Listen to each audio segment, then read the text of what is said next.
Hello, ഇന്ന് നമുക്ക് ഒരു തമിഴ്നാട് സ്റ്റൈൽ സാമ്പാർ ഉണ്ടാക്കി നോക്കിയാലോ. ചോറിൻ്റെ കൂടെ മാത്രമല്ല, ദോശയ്ക്കും ഇഡ്ഡലിക്കൊക്കെ അടിപൊളിയാണ് ഉണ്ടാക്കിയാലോ. കുറച്ചു നേരം കുതിർക്കാൻ വെച്ച പരിപ്പ് ഇതുപോലെ വേവിച്ചിട്ട് ഉടച്ച് ഇതുപോലെ ആക്കി എടുക്കണം. എന്നിട്ട് അവിടെ മാറ്റി വെച്ചോ. പിന്നെ ഒരുപാട് സാധനങ്ങളൊന്നും ഇതിന് ആവശ്യമില്ല കേട്ടോ. 2 തക്കാളി, 2 ഉള്ളി, 2 പച്ചമുളക്, 1 മാങ്ങേൻ്റെ പകുതി, 2 മുരിങ്ങക്കായ്.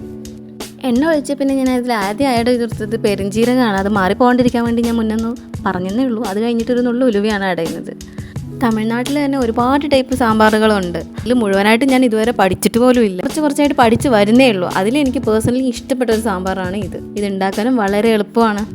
പിന്നെ ഇതിൻ്റെ ഒരു പ്രത്യേകത എന്താണെന്ന് വെച്ചാൽ, പച്ചമാങ്ങേൻ്റെ പുളി വെച്ചിട്ടാണ് ഈ സാമ്പാറിനൊരു പുളിപ്പുണ്ടാകുന്നത്.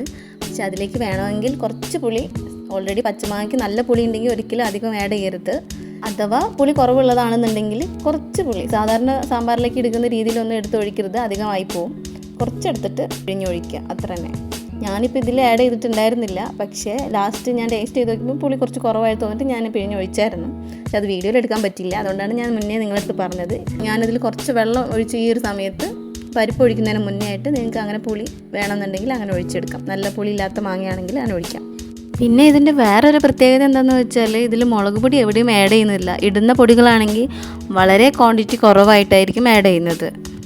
തമിഴ്നാട്ടിലെ സാമ്പാറുകളിൽ ഒഴിച്ചുകൂടാൻ പറ്റാത്ത ഒരാളും കൂടെ ഞാനിതിൽ ആഡ് ചെയ്യുന്നുണ്ട്. എന്താണെന്ന് വെച്ചാൽ മല്ലിയില. ഇവിടെ ഒരുമിധം എല്ലാ കറികളിലും ഞാനിത് കണ്ടിട്ടുണ്ട്.